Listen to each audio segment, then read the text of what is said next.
اعوذ باللہ من الشیطان الرجیم بسم اللہ الرحمن الرحیم تبارک الذی نزل الفرقان علی عبده لیکون للعالمین نذیرا۔ یہ سورہ فرقان کی پہلی آیت ہے اور ترجمہ اس آیت کا یہ ہے: بہت بابرکت ہے وہ ذات جس نے اپنے بندے پر فرقان نازل فرمایا تاکہ وہ تمام عالمین کے لیے ڈرانے والا بن جائے۔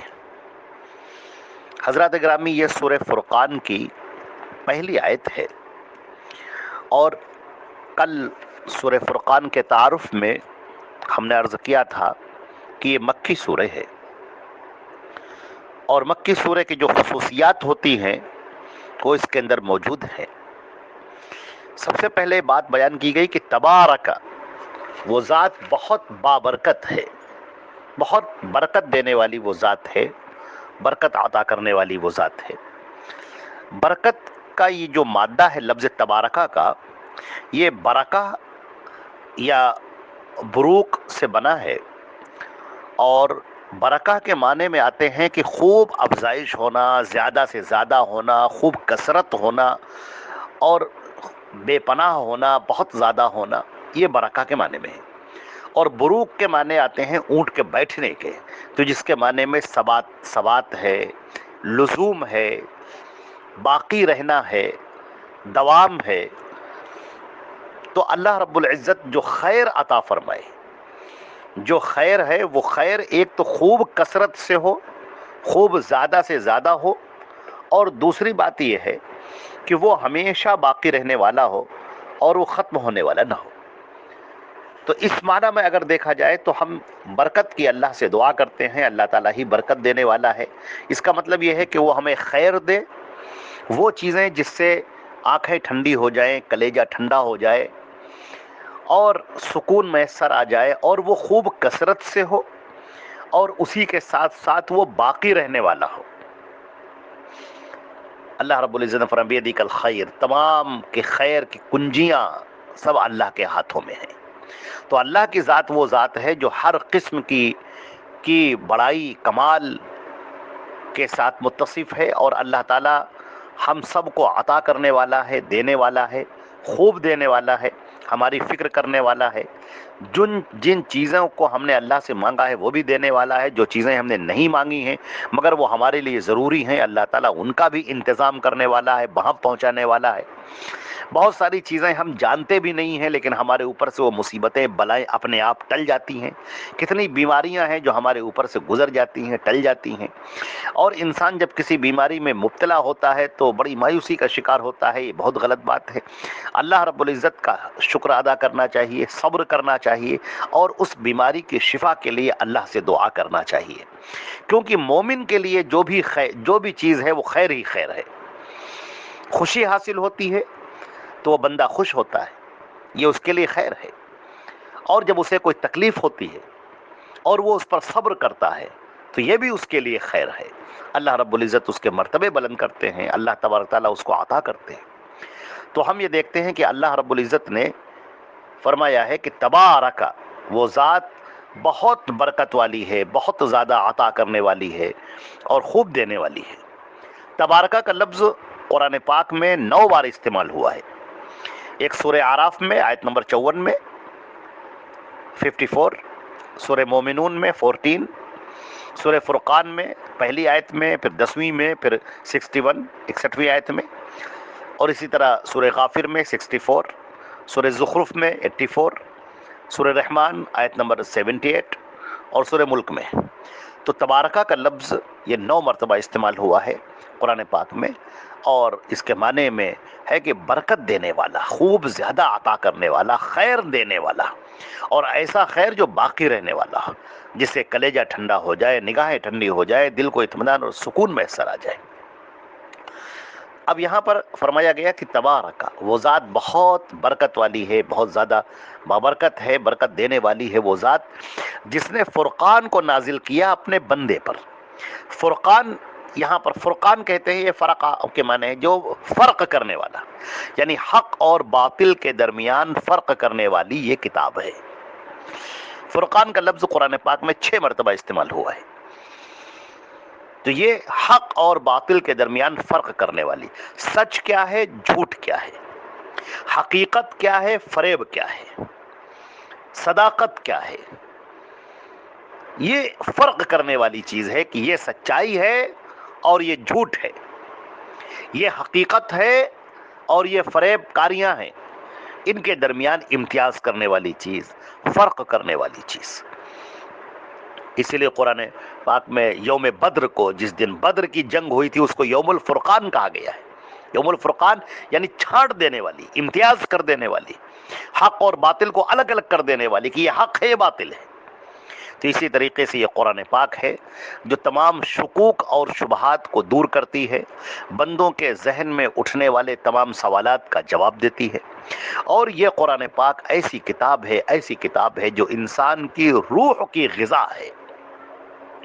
بندہ کتنی بھی ترقی کر لے دنیا کے اندر، کچھ بھی پیسہ کما لے، کچھ بھی حاصل کر لے، مگر اس کی روح پیاسی رہتی ہے. جسم کی بھوک تو اس نے پوری کر دی، لیکن روح کی بھوک کیسے پوری ہوگی؟ وہ اسی وقت ہوگی جب یہ روح اپنے رب کے سامنے جھک جائے، اللہ کے سامنے جھک جائے، سجدہ ریز ہو جائے.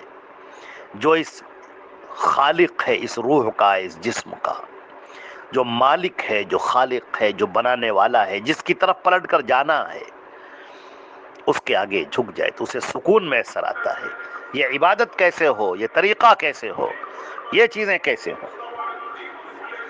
قرآن پاک وہ کتاب ہے جو حق اور باطل کو الگ کر دینے والی ہے.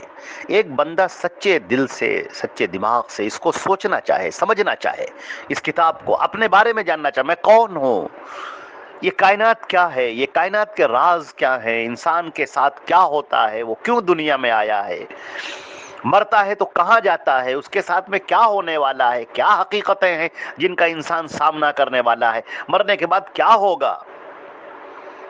یہ کتاب تمام سچائیوں کا جواب دیتی ہے، حق کو واضح کر دیتی ہے.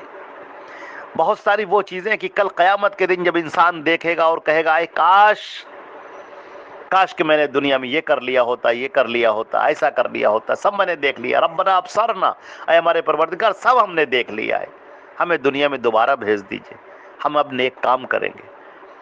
اللہ تعالیٰ فرمائیں گے ہرگز نہیں، اب کوئی یہاں سے نہیں جا سکتا، سب ختم ہو گیا، امتحان کا وقت ختم ہو گیا. تو کاش کہ انسان اس کتاب کو پڑھے، اس کتاب سے وابستہ ہو جائے، اس کی سچائیوں کو پالے اور حقیقتوں کی تلاش کر لے اور سچائی اس کے سامنے آ جائے.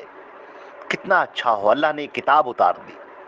یہ کتاب کیا ہے؟ فرقان ہے، حق اور باطل کے درمیان فرق کر دینے والی کتاب. اور فرمایا گیا کہ اس نے اپنے بندے پر یہ کتاب اتاری ہے. سب سے اہم بات یہ ہے کہ نبی کریم صلی اللہ علیہ وسلم کی اس رسالت کو سمجھنا ہوگا کہ یہ اس سے پہلے کہ سورہ بنی اسرائیل اور سورہ کہف وہ آیتیں تھیں جس کی پہلی ہی آیت میں اللہ نے بندیت کا ذکر کیا، عبدیت کا ذکر کیا. اتنا بڑا مقام، اتنا بڑا مرتبہ اللہ کے نبی حضرت محمد مصطفیٰ صلی اللہ علیہ وسلم کو خاتم النبیین بنایا گیا، سید الاولین والآخرین بنایا گیا، تمام نبیوں کا سردار بنایا گیا. لیکن بات کہی گئی کہ آپ عبد ہیں. ایسا نہ ہو کہ لوگ وہی غلطی کرنے لگے جو حضرت موسیٰ اور عیسیٰ کے سلسلے میں کی. حضرت موسیٰ علیہ السلام کا مقام بے انتہا بلند ہے، بنی اسرائیل نے ان کے مقام کو بلند کیا، پھر اور بلند کیا، پھر اور بلند کیا، اور ان کو الوہیت کے مقام تک پہنچا دیا، اللہ کے برابر کر دیا. عیسیٰ علیہ السلام اللہ کے بڑے برگزیدہ پیغمبر ہیں، انتہائی عظیم الشان پیغمبر ہیں. عیسائیوں نے ان کو بڑھانا شروع کیا یہاں تک کہ ان کو اللہ کا ایک حصہ قرار دیا. نعوذ باللہ من ذالک. کہا 3 خدا میں سے ایک خدا ہے. نعوذ باللہ من ذالک. ہمارے نبی صلی اللہ علیہ وسلم اس دنیا سے تشریف لے جا رہے تھے. آپ نے کہا لا تطرونی کما اطرت النصارى عیسی ابن مریم. اے لوگوں سن لو کہ مجھے اس طرح سے مت بڑھانا جیسے عیسائیوں نے عیسیٰ ابن مریم کو بڑھایا ہے. انما انا عبد اللہ ورسولہ، میں اللہ کا بندہ ہوں اور اس کا رسول ہوں. فقولوا عبد اللہ ورسولہ، تو مجھے اللہ کا بندہ کہو اور اس کا رسول کہو. ہمیں اجازت نہیں ہے کہ ہم نبی کریم صلی اللہ علیہ وسلم کے بارے میں مبالغہ آرائی کریں، ان کے بارے میں وہ باتیں بیان کریں جو نہ کبھی صحابہ کرام نے کبھی کی ہی نہیں، جو اللہ کے نبی نے کبھی اپنے بارے میں بتائی ہی نہیں. اس مبالغے سے بھی بچنا ہے، کیونکہ یہ مبالغہ کرنا اللہ کے نبی صلی اللہ علیہ وسلم کو مقام عبدیت سے ہٹا کر پھر الوہیت کے مقام میں داخل کر دیتا ہے، اور جو شرک ہو جاتا ہے۔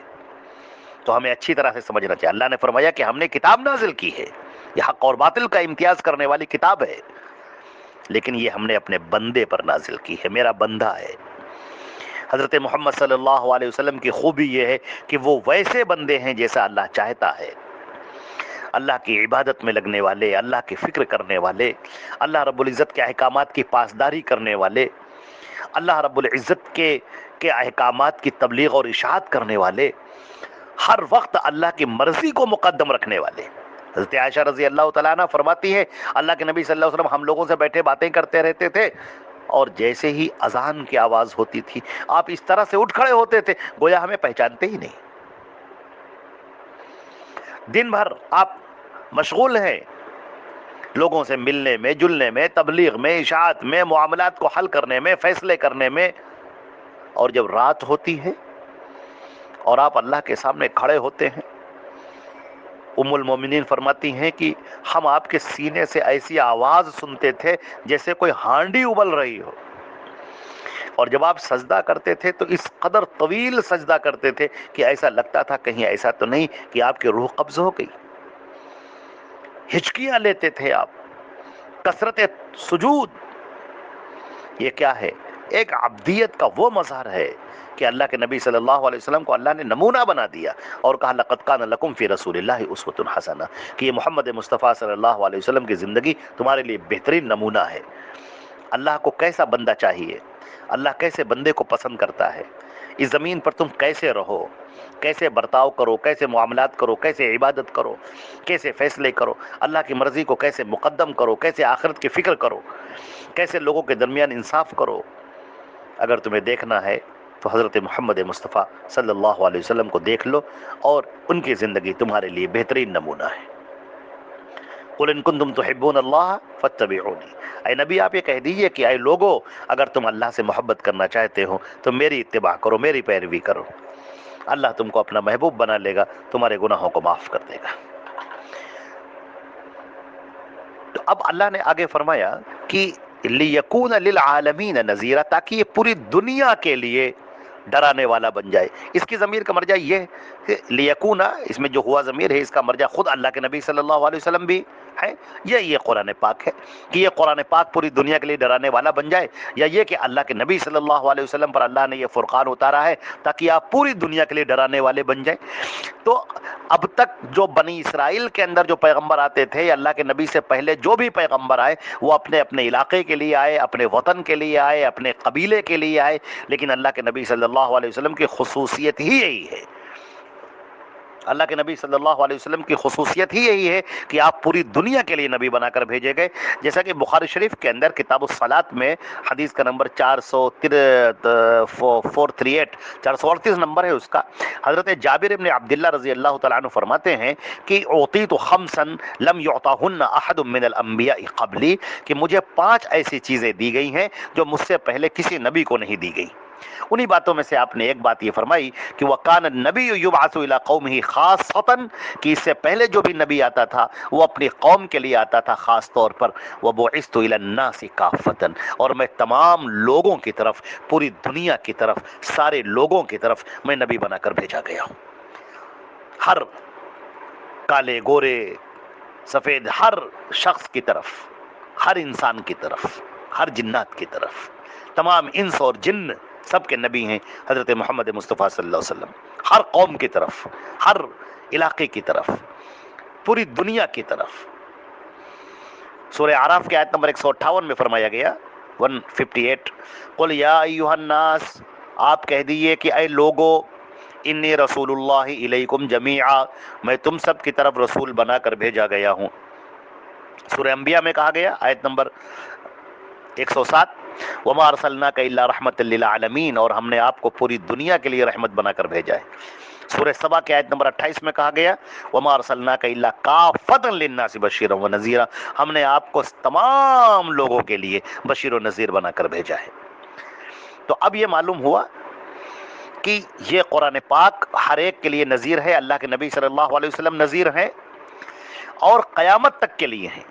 جیسا کہ سورہ انعام کے اندر ایک بات فرمائی گئی وَأُوحِيَ إِلَيَّ هَذَا الْقُرْآنُ لِأُنذِرَكُم بِهِ وَمَن بَلَغَ، کہ یہ قرآن پاک میری طرف وحی کیا گیا ہے تاکہ میں ڈراؤں تم سب کو اور جس تک یہ قرآن پہنچے.